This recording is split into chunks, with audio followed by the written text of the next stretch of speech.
This is it, guys. I have made it. This is the story of how I got my very first movie. When I was little, I really wanted to be an actor, which was kind of weird because my mom and dad were both in the medical industry. So when I was 7 years old, I got to be in a local flower commercial. My best friend down the street, her grandma had a flower shop. So I got in this little flower commercial and I loved it. So I said to my mom, I really want to take acting classes, and she signed me up. I would do acting classes every Saturday for 3 or 4 hours. I'd started auditioning, I got some commercials, but then there was an ad in the local paper that said, do you want to be in a movie? We're looking for a 14-year-old Southern girl. Do you think you could act some of the lines or read one of the scenes? And I was like, yes, I think I can. I ended up auditioning that day, and then I didn't hear anything for a month. I came home from softball practice, and my mom said, Reese, I need to talk to you. They're calling and asking if you'll go to Los Angeles for a screen test. And I'll never forget my mom said to the people on the phone, what kind of movie is this anyway? I think she wanted to make sure that I wasn't in like a dirty movie or something.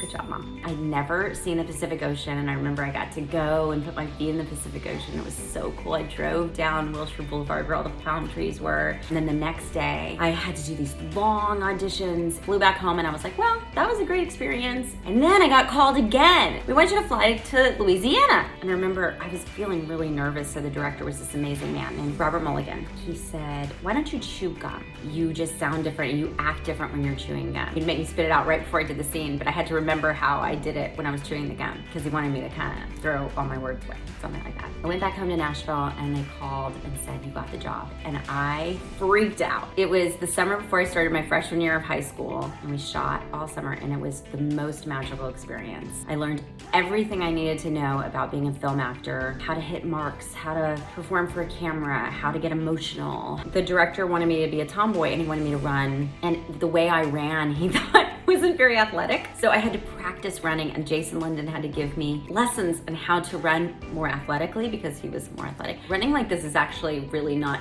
good for pace or timing. I've learned that.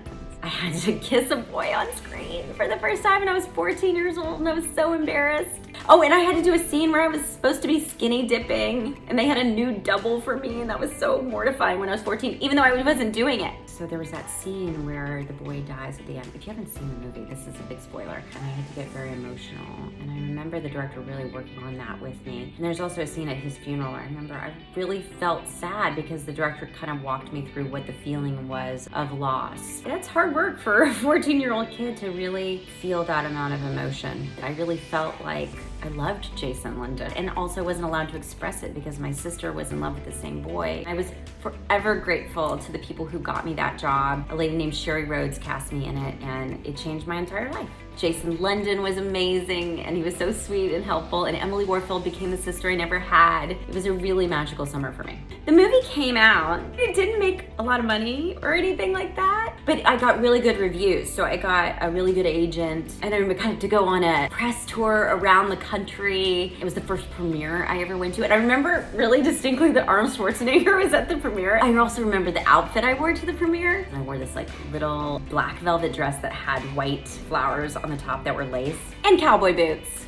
because cowboy boots. By the way, I still wear a dress and cowboy boots all the time. My parents really wanted me to be in high school, and I wasn't allowed to like go audition or anything like that. So I made a movie, then went to high school, and the next summer I did like a movie of the week, which was really fun, with Joanna Kearns from Growing Pains. And then I went to Africa to make a movie for Disney called A Far Off Place, which is another story I could tell you. It was really fun. I was in Africa for 6 months when I was 16. I made Man in the Moon in 1990, so guys, do the math.